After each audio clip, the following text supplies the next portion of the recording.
शमी का एक पत्ता, विजयदशमी के दिन समर्पित की गई शमी का एक पत्ता, महादेव को अगर एक शमी का पत्ता विजयदशमी के दिन समर्पित कर दिया जाता है तो जिंदगी में कभी बेभव और धन की कमी नहीं आती। उसी तरह इस हृदय को शिव तत्व में समाहित कर कर रखना, समाहित।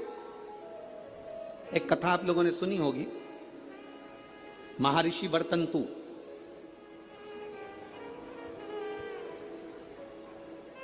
महर्षि वर्तंतु जिनके शिष्य थे कोत्स,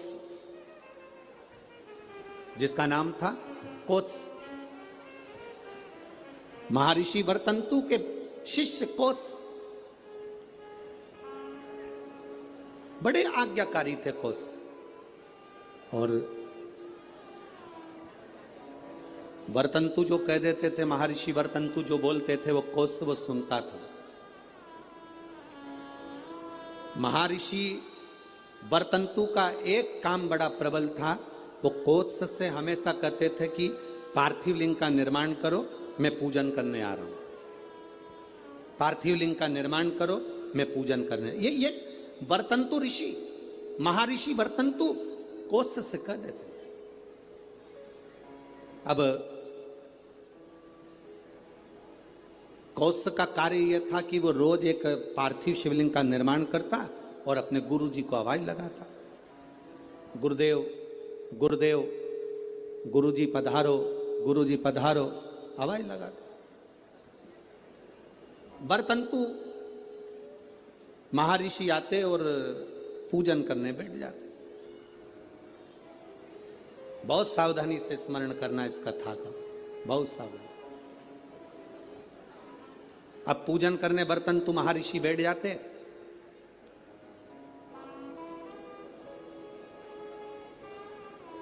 एक बार कोत्स भरी निंद्रा में सो रहा था। उसने स्वप्न में क्या देखा कि कोई काले काले से भयंकर दंत वाले आश्रम में प्रवेश कर रहे।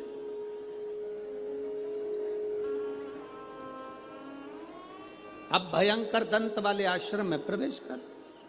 आप जरा विचार करिएगा, ऋषि के आश्रम में, संत के दरवाजे पर, गुरु के दरवाजे पर कोई भयंकर जीव तो आ ही नहीं सकता, क्योंकि गुरु इतना भजन करा होता है कि सन्यासी गुरु, संत, साधु, सन्यासी, तपस्वी, साधक, उपासक इतना तप करे होते हैं कि ये यम के दूत उनके पास पहुंचते ना। पर आज कोत्स ने क्या देखा कि भयंकर मुद्रा वाले, भयंकर दंत वाले, भयंकर विकराल रूप धारे हुए कुछ गण, यम के कुछ गण, यमदूत ये अंदर आ गए। तो कोत्स क्या कर रहा है, उन यमदूतों से पूछ रहा है, तुम कौन हो, कहां आए हो? कहा वर्तंतु के पास में आए। क्यों? बस वर्तंतु के पास में हम पहुंचे उनको लेने के। हो क्यों? उनको लेने के लिए तो बैकुंठ से पार्षद आना थे, उनको लेने के लिए तो बैकुंठ से विमान आना था, तो तुम उनको लेने कैसे पहुंच गए? उन्होंने तो शंकर की आराधना करी है, उन्होंने तो शिव की आराधना करी है। यमदूतों ने बड़ी सुंदर बात कही, वो आपकी भी बुद्धि में बैठना चाहिए। यहां जितने लोग कथा सुन रहे हैं और जितने आस्था चैनल पर, फेसबुक पे सुन रहे हैं, आपकी बुद्धि में कोत्स की और वर्तंतु की ये चरित्र आपके जीवन। इन्होंने तो शंकर की आराधना करी है, शिव की भक्ति करी है। यमदूत कहते हैं हम इनको शंकर के दरवाजे तक लेकर जाएंगे, आधा समय ये शिव के द्वार पर रहेंगे और आधा समय हमारे साथ में रहेंगे। कारण क्यों? कहा ऋषिवर, गुरुवर जब पूजन करने बैठते थे तो आधा कार्य वो अपने शिष्य से करवा लेते थे। बेटा फूल लेके आना, बेटा आसन बिछाना, बेटा ये सामान लेकर आना, बेटा वो सामान लेकर आना। एक स्त्री, एक पुरुष स्वयं आप अगर ठाकुर जी से सेवा करने बैठे हो, भगवान से लाड लड़ाने बैठे हो, भगवान की पूजन करने बैठे हो, भगवान की आराधना करने बैठे हो, तो अपनी पूजन की थाली स्वयं लगाइए। पशुपति व्रत करने वाली माताएं ध्यान रखेंगी इस बात के लिए। पशुपति व्रत की नियम, पशुपति व्रत करने वाली माताओं का नियम क्या है? कई माता कहती है हमने 2 बार व्रत कर लिया, भगवान हमारी नहीं सुना, हमने ये कर लिया, भगवान हमारी नहीं सुना। आप आए नहीं, सुबह हो गई, मेरी पूजा की थाली धरी की धरी रह गई। क्यों? उसका कारण क्या था? मतलब मेरी पूजा में कोई ना कोई कमी निश्चित। आपने पशुपति व्रत करा, भगवान क्यों ना सुने? क्यों नहीं सुने? कारण क्या है? थाली पूजन की लगा रहे हो, देवरानी का व्रत है, जेठानी सामान निकाल के दे रही है, देवरानी का व्रत है, जेठानी आटा सेक रही है सीरा बनाने के लिए, हलवा बनाने के लिए, जेठानी का व्रत है, देवरानी दूध में उकाल कर खीर बना रही है। व्रत तुम्हारा, साधना तुम्हारी, मांग तुम रहे हो। शिव महापुराण की कथा कहती है, हिचकी चली, क्या बोलते हैं, हिचकी की डुचकी है, हिचकी। अब तुमको चल रही हिचकी, तुम अपनी पड़ोसन से जेठानी से कह दे मेरे बत्तल का हिचकी ले ले, ले हिचकी लेगी जेठानी? सिर तुम्हारा दुख रहा, गोली निकाल के जेठानी को दे दो, खा ले, वो पूछे क्यों? मेरा सिर दुख रहा है। हो सकता है? जम के बोलो। छींक तुम्हें आ रही, छींक तुम्हें आ रही, और तुम अपनी देवरानी से कहो छींक छींक जल्दी छींक। हो सकता है? नहीं। छींक तुम्हारी है, तुमको छींकना पड़ेगी। खांसी तुम्हारी है, तुम्हें खांसना पड़ेगा। शरीर में कष्ट तुम्हारे है, दवाई तुम्हें खाना पड़ेगी। उसी तरह व्रत तुम्हारा है, तैयारी तुम्हें करना पड़ेगी।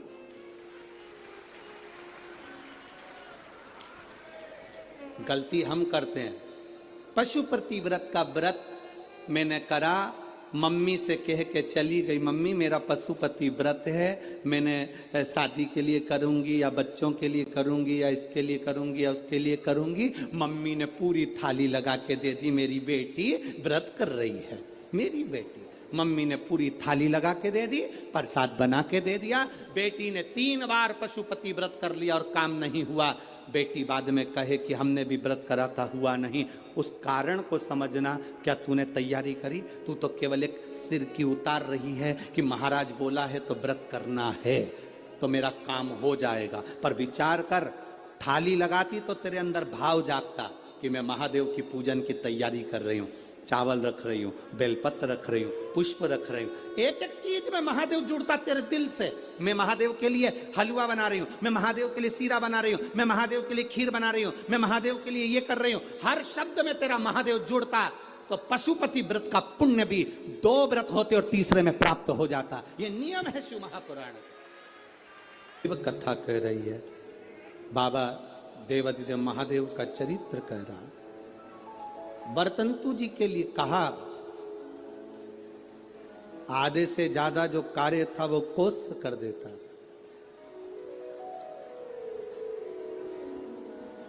आज कोस की परीक्षा करने के लिए, कोस की परीक्षा लेने के लिए, जब पूरी विद्या अध्ययन हो गया, पूरी पढ़ाई हो गई, सारा विद्या अध्ययन का कार्य हो गया, तब कौश की परीक्षा लेने के लिए वर्तंतु जी ने,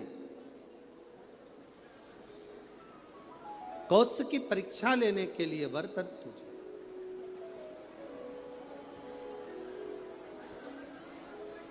एक बात अपने शिष्य कौश के सामने कह, कौश तुमने मुझसे विद्या अध्ययन करी है,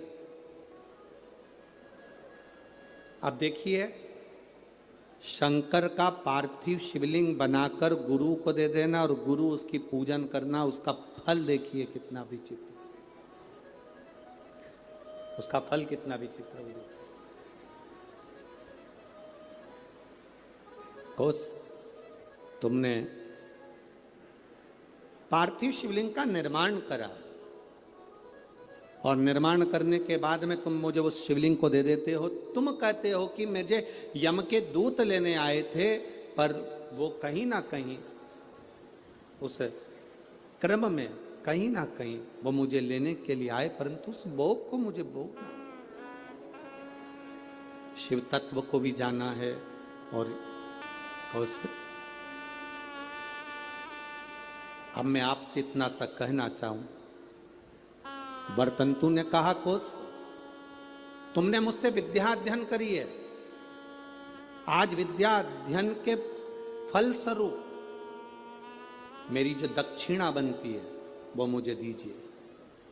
गुरुवर क्या दूं मैं आपको, बोलिए। शिव कृपा देखिएगा कितनी प्रबल होती। केवल पार्थिव शिवलिंग का निर्माण कर देना, पूजन कोई करे कर रहा है,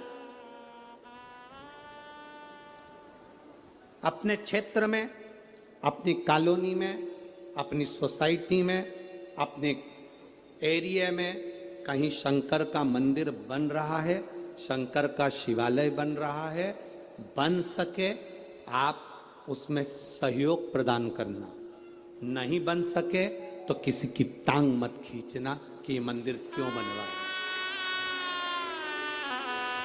ये शिवालय का निर्माण क्यों कर रहे हो, शिवालय क्यों बनवा रहे हो। केवल शंकर भगवान के पार्थिव लिंग का निर्माण करने वाले उस कोष पर शिव कृपा कैसी होती है, वो कथा यहां वर्णन कर रहे। वर्तंतु जी ने कहा, वर्तंतु का अब वर्तंतु ने कहा कोष, एक कोष मैंने जो तुमको विद्या अध्ययन कराया उसकी दक्षिणा। कोष ने कहा, गुरुवर ये पूरा जीवन आपके लिए है, ये पूरी जिंदगी आपके लिए, आप बताइए क्या दे सकता हूं, क्या प्रदान करूं मैं, आप बोलिए। कोष तूने मुझसे विद्या अध्ययन करी है, 14 करोड़ सोने की मुद्रा मेरी विद्या अध्ययन जो तूने करी उसके फल स्वरूप तुझे देना पड़ेगा। कितनी करोड़? 14 करोड़।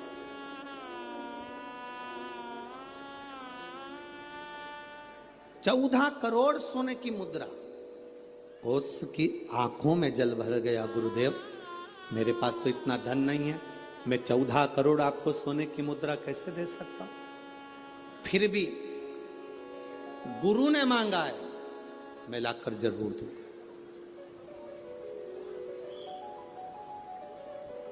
अब गुरु क्यों मांगे हैं ये तो गुरु ही जान सकते। गुरु जो कृपा करते हैं वो दुनिया में कोई नहीं कर सकता। एक संत, सदगुरु, शिव का उपासक, भगवान की भक्ति करने वाला, दिन रात शंकर का स्मरण में डूबने वाला, दिन रात राम नाम कृष्ण नाम की भक्ति में डूबने वाला, केवल उसकी आंख की दृष्टि ही पड़ जाती है तो जीव का कल्याण हो जाता है। वो सहज नहीं है गुरु।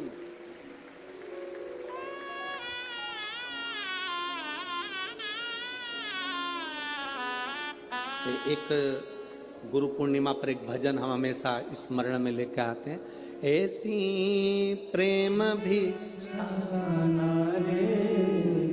गुरु ने मंगाई, ऐसी प्रेम भिक्षा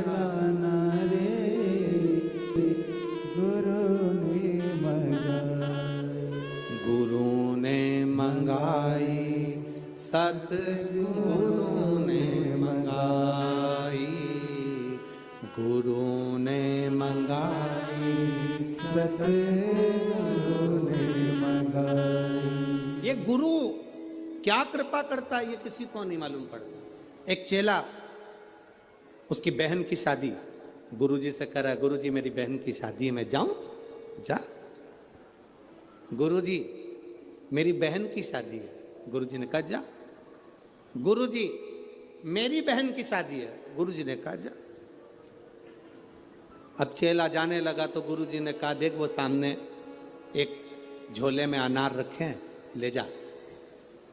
चेले को इतना गुस्सा आया, करोड़ों का धन गुरुजी के पास, क्या छाती पे बांध के मरेगा?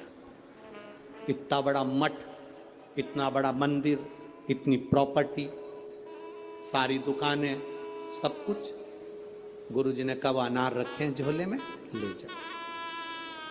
ठीक है, चेला कुछ नहीं बोला, अनार लेकर चले गए। रास्ते में जाते जाते चेला जंगल में पहुंचा। वहां के नगर का जो राजा था वो बीमार पड़ गया। नगर के राजा बीमार पड़ा तो उसको जो दवाई देना थी वो अनार के रस में देना थी। पूरे मार्केट में देखा तो अनार नहीं मिला, वृक्षों पर अनार नहीं मिला। सैनिक ढूंढते ढूंढते जंगल में पहुंच गए, इसके झोले में अनार मिला। इसने इनसे अनार मांगे, उसने कहा नहीं, ये मेरे गुरुजी ने दिया है मेरी बहन की शादी के लिए, मैं नहीं दे सकता। जबरदस्ती अनार लिए, उसको बंदी बनाकर राजा के महल में ले गए। राजा को दवाई दी, राजा ठीक हो गए। राजा ने कहा अनार कहाँ से आए? ये लड़का है ना, ये बालक, इसके पास से। बेटा तुम्हारे पास अनार कहाँ से आए? मेरे गुरुजी ने दिए थे, मेरी बहन की शादी में जा रहा हूं, मेरे गुरु ने दिया। बेटा अनार तो हमने खा लिया, अब एक काम करो, तुम्हारे अनार से मेरे प्राण बचे, तुम चिंता मत करो। राजा ने अपने मंत्रियों को बुलाकर कहा कि इसकी बहन की शादी एक राज कन्या की शादी जैसी होना चाहिए, राजकुमारी की शादी जैसा होना चाहिए, जाओ करो। राजकुमारी की जो शादी होती है इसकी बहन की शादी वैसी होना चाहिए। राशि ठाट से बहन की शादी करी जाए। अंबार, पीतांबर, रतन, माणिक, मोती, सोना, चांदी, हीरा, पन्ना सब लगाया गया। सब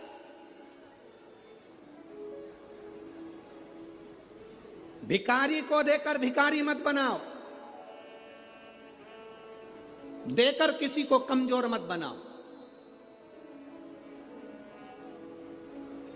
किसी को देकर कमजोर मत बनाओ। इसीलिए तो भारत की भूमि पर आत्मनिर्भर भारत बनने जा रहा है कि स्वयं आत्मनिर्भर बनिए, कमजोर नहीं। अपने आप में वो बल होना चाहिए, अपने आप में वो बल हो आपके अंदर।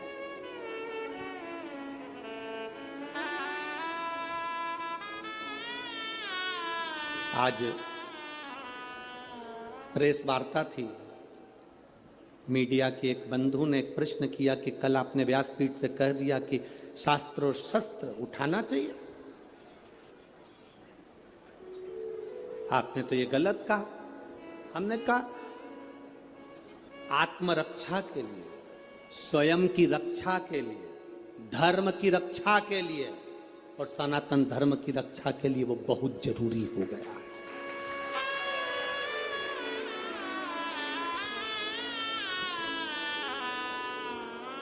वो कहने लगे आप व्यासपीठ से ऐसी बात कहते हो। हम कहते ये व्यासपीठ नहीं है, ये शिव की पीठ है।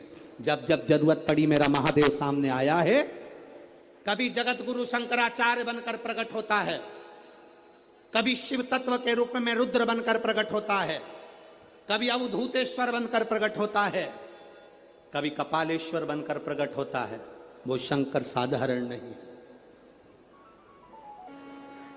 14 करोड़ सोने की मुद्रा, कौश गया तुरंत राजा रघु के पास। राजा रघु से कहा महाराज 14 करोड़ सोने की मुद्रा मेरे गुरु जी को देना है, मैं ब्राह्मण का बालक हूं, आप दे दो। राजा रघु ने कहा 14 करोड़ सोने की मुद्रा देने के लिए मना नहीं, पर मैंने अभी यज्ञ करा था, उस यज्ञ में मैंने सोने की मुद्रा सब संतों को, ब्राह्मण जन को बांटी है। मेरे पास में इतनी मुद्रा नहीं, थोड़ी बहुत निकल जाएगी, 1 करोड़ दे दूंगा, 14 करोड़ कहां से लाऊं?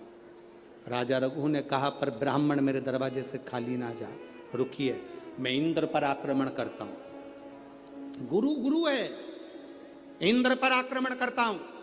राजा रघु ने इंद्र पर सेना तैयार कर आक्रमण करना प्रारंभ करा।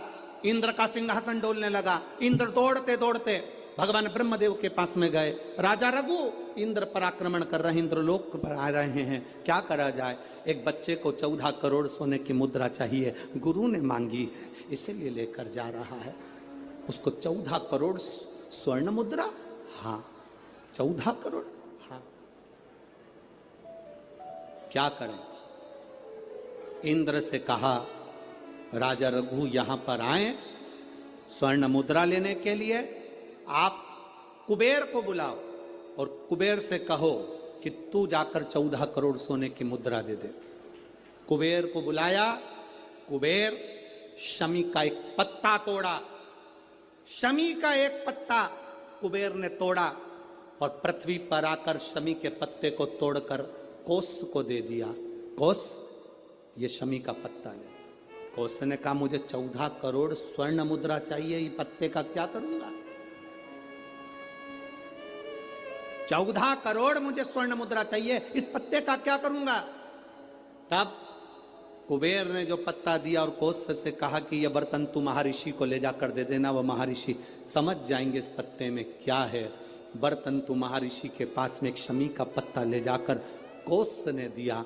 कोस ने जैसे ही दिया, बर्तन तू ने उस पत्ते को अपने सिर से लगा लिया और जान गया ये मेरे महादेव का शमी का पत्र है, एक पत्ते में 14 करोड़ सोने की मुद्रा का फल होता है।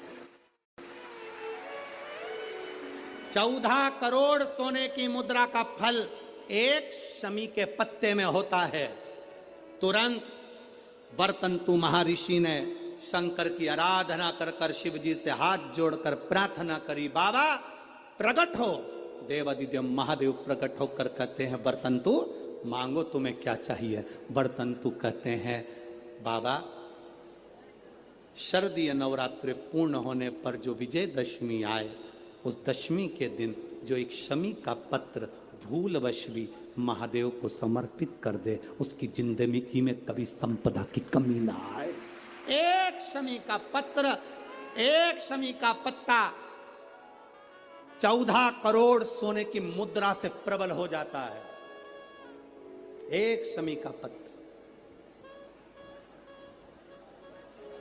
आज भी कई जगह पर विजयदशमी के दिन, कई स्थानों पर विजयदशमी के दिन शमी के पत्ते का लेन देन होता है। शमी के यहाँ होता है कि नहीं होता हमको स्मरण नहीं है, महाराष्ट्र में तो, पर कई जगह पर होता है। यहाँ पर भी शमी का जो पत्र होता है विजयदशमी के दिन लोग देकर उसको प्रणाम करते हैं, माता पिता को नमन करते हैं। क्यों? आप अपने बच्चे हो, आपसे पूछेंगे, आपकी औलाद आपसे पूछेगी, आपके आने वाली पीढ़ी आपसे पूछेगी, माँ ये कौन सा नाटक बनाकर रखा है तुम लोगों ने? शमी का पत्ता दे, शमी का पत्ता ले, मिलने जाओ तो शमी का पत्ता। शमी का पत्ता क्यों लिया दिया जाता है? बच्चे पूछेंगे, आज की पीढ़ी बहुत प्रश्न करती है, उसको उत्तर देना पड़ेगा। शमी के पत्र में आज के बच्चे जो प्रश्न करेंगे उसका उत्तर देने के लिए तुम्हें तैयार रहना पड़ेगा। उस उत्तर को तुम्हें देना पड़ेगा कि ये शमी का पत्र विजयदशमी पर क्यों लेन देन किया जाता है, शमी का पत्र क्यों शिव के मंदिर में जाता है, शमी के पत्र की मूलता क्यों होती है, उसको समझाना। एक शमी पत्र